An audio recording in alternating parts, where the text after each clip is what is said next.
آج جو میرا کرنٹ افیئر ہے وہ میلاد مصطفیٰ صلی اللہ علیہ وآلہ وسلم سے متعلق انہوں نے ایک پروگرام کیا. ویسے تو ان کے اوپر آج کل پابندی ہے، لیکن شاید انہوں نے پابندی کو بالائے طاق رکھتے ہوئے پچھلے ویک ملتان میں انہوں نے ایک محفل میلاد کے اندر خطاب کیا آلموسٹ 1 گھنٹے کا. چونکہ اس کے تھم نیل کے اوپر ڈاکٹر ذاکر نائک کے ساتھ میری بھی تصویر لگی ہوئی تھی، تو پھر میں نے مجبوراً اس ساری ویڈیو کو دیکھا، کیونکہ بڑے بندے کی طرف سے ویڈیو آئی تھی. چھوٹے تو آپ کو پتا ہے ختم ہی نہیں ہوتے، لاکھوں کی تعداد میں. ڈاکٹر اشرف جلالی صاحب ظاہر ہے اپنے مکتب فکر میں ایک بڑی پرسنالٹی ہے، مفتی منیر صاحب کے بعد انہی کا نمبر آتا ہے. تو وہ ویڈیو میں نے دیکھی کہ بھی میری تصویر بیچ میں کیوں لگی ہوئی ہے، اور نیچے جو ٹائٹل تھا اس میں میرا نام لکھا ہوا. تو میں نے گمان کیا شاید مجھ سے کوئی ایسی خطا سرزد ہوگی ہے جو انہوں نے ہائی لائٹ کی ہے. لیکن جب وہ ویڈیو میں نے کلک کی تو سٹارٹ میں تو انہوں نے وہی ڈاکٹر ذاکر نائک سے کہا کہ میں نے اسے چیلنج دیا تھا، گورنمنٹ سے بھی کہا تھا کہ مناظرہ کرواؤ، اور اس کے چیلے چانٹے اب باہر نکل آئے ہیں اور کہہ رہے ہیں کہ ہم سے بات کر لو. وہ تقابل ادیان کا سپیکر ہے، اختلافی موضوعات کو وہ نہیں جانتا. تو اس کے جواب میں انہوں نے کہا کہ پھر وہ ان ٹاپکس کے اوپر بات کیوں کرتا ہے، اور اگر وہ بات کر رہا ہے تو تم اسی کی تیاری کرواؤ. اور وہ میرے ساتھ بیٹھے. خیر یہ ان کا اور وہابیوں کا اپنا مسئلہ ہے. میرا مسئلہ تو الگ سے پیرلل میں چل رہا تھا، تو ظاہر ہے کہ میں نے اس میں پھر اپنا پوائنٹ آف ویو پہلے بھی رکھا تھا، آج پھر رکھ رہا ہوں. یہ گفتگو کرتے کرتے انہوں نے آلموسٹ جب وہ 37 یا 38 منٹ کے اوپر پہنچے ہیں نا، تو انہوں نے میرے بارے میں کچھ جملے بولے. میرا نام انہوں نے پہلے لیا، ڈاکٹر ذاکر نائک کا نام بعد میں لیا. مراد یہ کہ وہ پوری کی پوری ویڈیو میں جو وہ باتیں کر رہے تھے وہ مجھے ٹونٹ کر رہے تھے، کیونکہ انہوں نے مجھے پہلے نمبر کے اوپر مینشن کیا کہ یہ جو میں گفتگو کر رہا ہوں، یہ جو میں احادیث بیان کر رہا ہوں، ان کو انجینئر نہیں مانتا. ان کے جو الفاظ ہیں میں ورڈ بائی ورڈ آپ کو سنا دیتا ہوں، میں نے وہ نوٹ کیے ہوئے ہیں تاکہ کوئی غلطی نہ ہو جائے اس میں. اور صراحتاً انہوں نے جھوٹ باندھا. ایٹ لیسٹ مجھے اپنے بارے میں تو پتا ہے کہ یہ جھوٹ ہے، اور ہمارے دنیا بھر میں ملینز آف اسٹوڈنٹ اس بات کے گواہ ہوں گے یہ جملے سننے کے بعد کہ انہوں نے صراحتاً میرے اوپر جھوٹ باندھا، اور اس جھوٹ باندھنے کی وجہ سے وہ خود بخود لعنت کے مستحق ہو گئے. لعنت اللہ علی الکاذبین، جو سورہ آل عمران میں آیا، آیت مباہلہ کے اینڈ کے اوپر. ہم ان پہ لعنت نہیں بھیج رہے، لیکن آٹومیٹکلی وہ مستحق ہو گئے جھوٹ باندھ کر. ان کے جملے کیا تھے؟ انہوں نے اللہ کے محبوب امام کائنات سید الاولین والآخرین شفیع المذنبین رحمت للعالمین سیدنا و مولانا امام اعظم محمد رسول اللہ صلی اللہ علیہ وآلہ وسلم کے جو تبرکات ہیں ان کا ذکر کرتے ہوئے چند ایک احادیث بیان کی. وہی 4-5 حدیثیں ان کو پتہ ہے. انہیں یہ پتہ نہیں ہے کہ وہ حدیثیں اور ان کے علاوہ اور کئی احادیث میں نے بخاری اور مسلم سے آلریڈی کئی ویڈیوز میں بیان کی ہیں. وہ 4-5 حدیثیں انہوں نے بیان کر کے نا ان کے اینڈ پہ ایک جملہ بولا.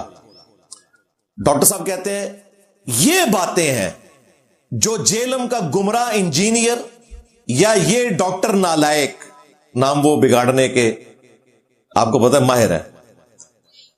یعنی میرا ذکر کر کے انہوں نے کہا کہ یہ ڈاکٹر ذاکر نائک کو انہوں نے ڈاکٹر نالائق کہا. یہ باتیں ہیں جو جیلم کا گمراہ انجینئر یا یہ ڈاکٹر نالائق توہم پرستی کہہ رہے ہیں، حالانکہ ان کبوتروں کو پتہ نہیں کہ یہ تو اہل سنت کا عقیدہ ہے جو آج بریلویت کے نام سے مشہور ہے. وہ کہتے ہیں یہ جو بخاری مسلم کی احادیث ہے نا، ان کو انجینئر نہیں مانتا اور اسے توہم پرستی کہتا ہے. اور ڈاکٹر ذاکر نائک کے حوالے سے جو بات کی تو میرے علم میں تو نہیں کہ انہوں نے کہیں ان احادیث کا انکار کیا ہو. بہرحال مجھے اپنا تو پتا ہے. اور کہا کہ انجینئر اسے توہم پرستی کہہ رہا ہے، اور میرا نام انہوں نے پہلے نمبر پہ ذکر کیا ہے. اس لیے میں اپنے آپ کو اولین مخاطب سمجھتا ہوں اس حوالے سے. تو اینڈ پہ انہوں نے جو کنکلوڈ کیا کہ یہ اہل سنت کا عقیدہ ہے جو آج بریلویت کے نام سے مشہور ہے.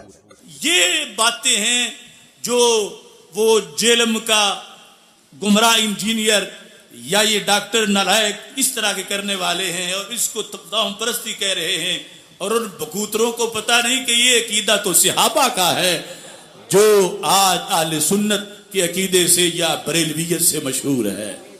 ڈاکٹر صاحب یہ اہل سنت کا عقیدہ نہیں ہے جو بریلویت کے نام سے مشہور ہے، یہ دین تصوف کے عقائد ہیں جو آج بریلویت کے نام سے مشہور ہیں. ہاں بالکل یہ ذہن میں رکھیے گا. اس کی وجہ یہ ہے کہ یہ اللہ کے محبوب صلی اللہ علیہ وآلہ وسلم کے جو تبرکات ہیں ان سے متعلق احادیث بیان کر کے آپ لوگوں نے ختم نبوت کے اوپر ڈاکہ مارا. صحابہ کرام علیہم رضوان نبی صلی اللہ علیہ وآلہ وسلم کے مبارک بالوں کا احترام کرتے تھے، اور تم لوگ اپنے باپا جانی جس کو امیر اہل سنت بنایا ہوا ہے تم نے، پورے اہل سنت کا امیر جو کہتا ہے کہ میں نے کسی مدرسے کا منہ نہیں دیکھا، اس کے پاس میٹرک تو دور کی بات پرائمری کی بھی ڈگری نہیں اسکول کی، اور وہ امیر اہل سنت ہے، ان کا بھی امیر ہے. باپا جانی کے منہ مبارک تمہارے دعوت اسلامی والے جن کے تم وکیل ہو اور فرنٹ مین ہو مولویوں کی کیٹیگری میں، وہ تقسیم کرواتے ہیں. تم لوگ ختم نبوت کے اوپر ڈاکہ مار رہے ہو، حدیثیں لیتے ہو بخاری مسلم سے منہ مبارک سے متعلق، اور منہ مبارک تقسیم کرتے ہو اپنے باپا جانی کے، عبد القادر جیلانی کے.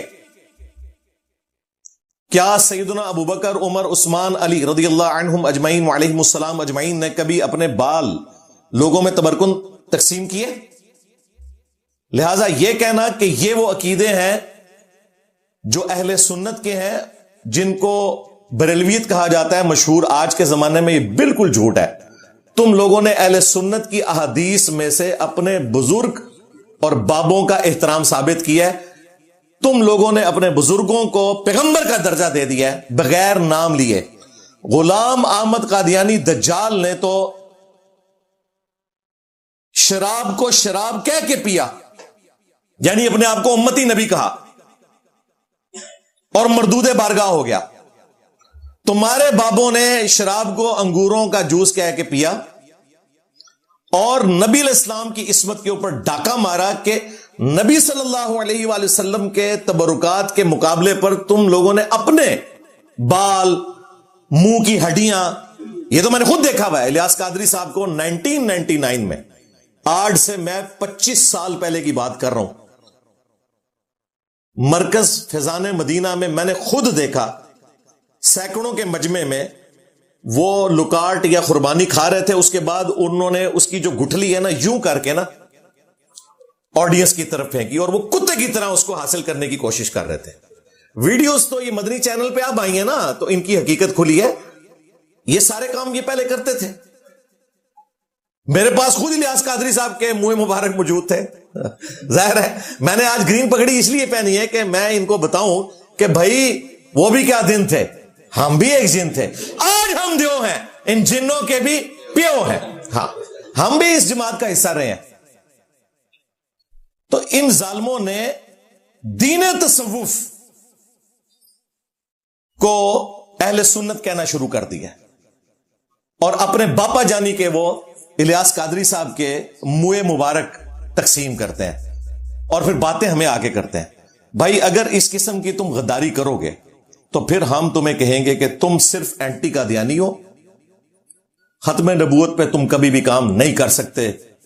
اس کی وجہ یہ ہے کہ غلام احمد قادیانی دجال کو گراؤنڈز تمہارے بزرگوں نے پرووائڈ کی ہیں. چشتی رسول اللہ پارٹی، شبلی رسول اللہ پارٹی، بڑا برا لگتا ہے انہوں کہتے ہیں جنہیں صاحب چھیڑ دینے سانو، تو نہ چھیڑو نا، تسی کسی اور کی طرف منسوب کرتے ہو تم جب ہمیں، تو ہم اس کا آگے جواب دیتے ہیں. تم نے مجھے قادیانی کہا، میں نے تمہارا چشتی رسول اللہ کا زخم اتنا چھیلا کہ آج میں نے کینسر بنا کے رکھ دیا. تم بھی جواب دو نا. میں نے تو کہا نا کہ میں تو اسے دجال مانتا ہوں، تمہارے بڑوں کو بھی. تمہارا بھی کام ہے نا کہ تم آگے کہو کہ چشتی رسول اللہ کتابیں پرنٹ کرنے والے، ان کی حرام کی کمائیاں کھانے والے، ان کے حق میں مناظرے لڑنے والے، سب کے سب گستاخ ہیں. کھورا تو گھر نکل آئے گا. تو میں نے تو اپنی جان رکھی ہوئی ہے بھائی ہتھیلی کے اوپر. میں نے ان کا کوئی بابا نہیں چھوڑنا. جس نے ختم نبوت کے اوپر ڈاکہ مارا میں انہوں اپنے علمی نیزے دی نوک تے لے لینا انشاءاللہ تعالی. میں نبی صاحب ہے ہی کوئی نہیں, تیرے بابے تے شاہ ہی کوئی نہیں. اے ایک نعرے کافی ہے تھوڑے واسطے. خیر یہ انہوں نے جو حربہ آزمایا اس لیے تاکہ اپنی عوام کے اندر نا مجھے ڈی فیم کرنے کی کوشش کریں. حالانکہ اس بندے کی علمی پیدائش سے بھی پہلے, علمی پیدائش تو ان کی آ کے 2014-15 میں ہونا شروع ہوئی ہے یوٹیوب کے اوپر, فیس بک کے اوپر. پہلے تو یہ جلسے جلوسوں میں ہی ہوتے تھے اور الحمدللہ ہماری ویڈیوز 2008 سے ریکارڈ ہو رہی ہیں. میری ایک ویڈیو میں نہیں, 2 میں نہیں, درجنوں ویڈیوز میں میں نے اللہ کے محبوب صلی اللہ علیہ وآلہ وسلم کے جو مبارک تبرکات ہیں ان سے متعلق احادیث نہ صرف بیان کی ہیں بلکہ عقیدے کے طور پر بیان کیا ہے. لہذا ڈاکٹر اشرف آصف جلالی صاحب کا میرے اوپر یہ تہمت لگانا کہ میں نبی صلی اللہ علیہ وآلہ وسلم کے تبرکات کو, ان سے فیض حاصل کرنے کو تہم پرستی کہتا ہوں, تو یہ سیدھا سیدھا سمجھ لیں انہوں نے میرے اوپر ایک قسم کا گستاخی کا ہی فتویٰ لگا دیا. اس کے اوپر میں ان کے اوپر توبہ پیش کرتا ہوں کیونکہ انہوں نے جھوٹ بولا ہے اور اس جھوٹ کے ذریعے انہوں نے مجھے ڈی فیم کرنے کی کوشش کی ہے, بلکہ میری لائف کو ولنریبل کرنے کی کوشش کی ہے. کیونکہ یہ جس پبلک میں بیٹھ کے اس قسم کی باتیں کرتے ہیں نا, اس پبلک میں سے پھر وہ بندے اٹھتے ہیں جو لوگوں کو گستاخ رسول کہہ کے پھڑکا دیتے ہیں. مجھے تو خیر ان کی پرواہ نہیں ہے, میں تو ان سارے لوگوں کو ایک جعلی عشق کے اوپر مبنی مانتا ہوں. یہ تو عشق بابا ہے ان کا. ہاں, انہوں نے آج تک کبھی بھی لاہور میں ان بک شاپس کے باہر کبھی دھرنا نہیں دیا جدھر سے چشتی رسول اللہ والی کتابیں پرنٹ ہو رہی ہیں. یہ صرف اینٹی قادیانی ہے. ختم نبوت کے رائٹ صرف ہمارے پاس ہے اللہ کے فضل سے. اور یہ میں ایک تفنن کے طور پہ بات کر رہا ہوں, اس کا یہ مطلب نہیں ہے کہ کوئی اور بات نہیں کر سکتا, ضرور کریں بات, لیکن 2 نمبری نہیں کرنی. یہ نہ ہو کہ ساڈا کتا کتا تے تہاڈا کتا ٹومی, ایک کام نہیں ہونا چاہیے. سارے کتے کتے ہی ہونے چاہیے نے. یہ نہیں ہے کہ غلام احمد قادیانی دجال جو ہے وہ اگر دعوے نبوت کرے تو اسے آپ جو ہے وہ کتا کہیں اور آپ کے بابے اپنے ناموں کے کلمے پڑھائے تو وہ ٹومی ہو جائے. اس سارے ٹومی میں مار چھڑنا ہے انشاءاللہ تعالی. میرا نبی صاحب ہے ہی کوئی نہیں, تیرے ٹومی تھے شاہ ہی کوئی نہیں. ابھی آمد ہوئی ہے, کیا کروں؟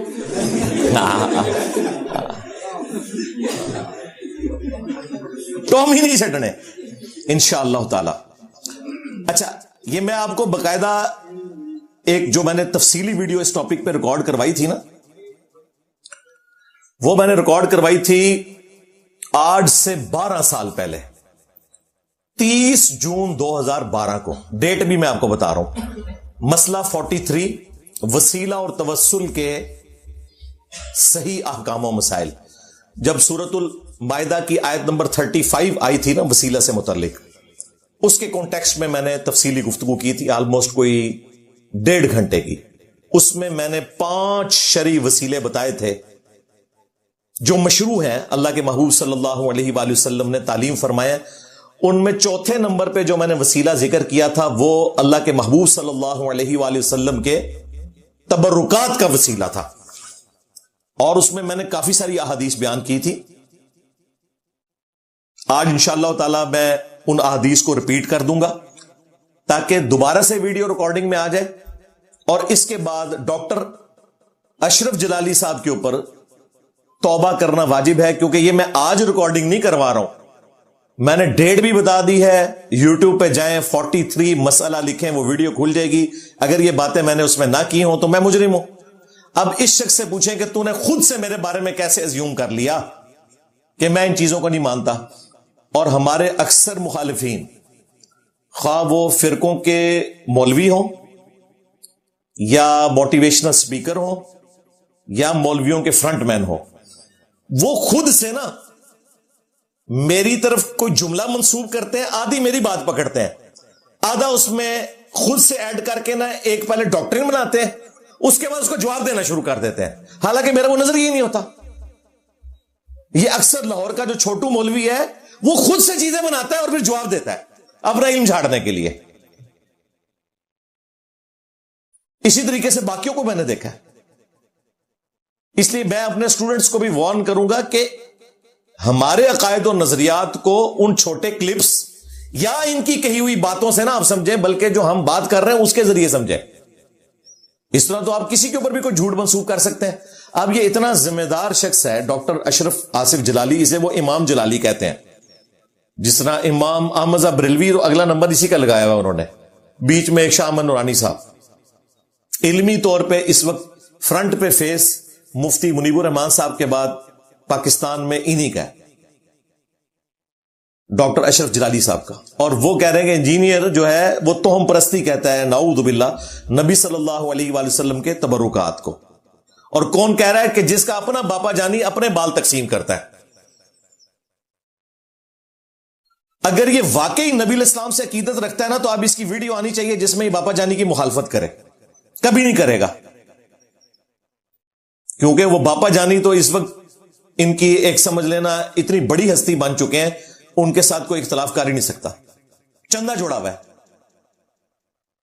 اگر یہ واقعی مخلص ہوا تو یہ رد کرے گا، اور جو اس نے میرے اوپر جھوٹا الزام لگایا اس سے معافی بھی مانگے گا. ادروائز میں یہ کہوں گا کہ یہ جان بوجھ کے حرکت کرتے ہیں.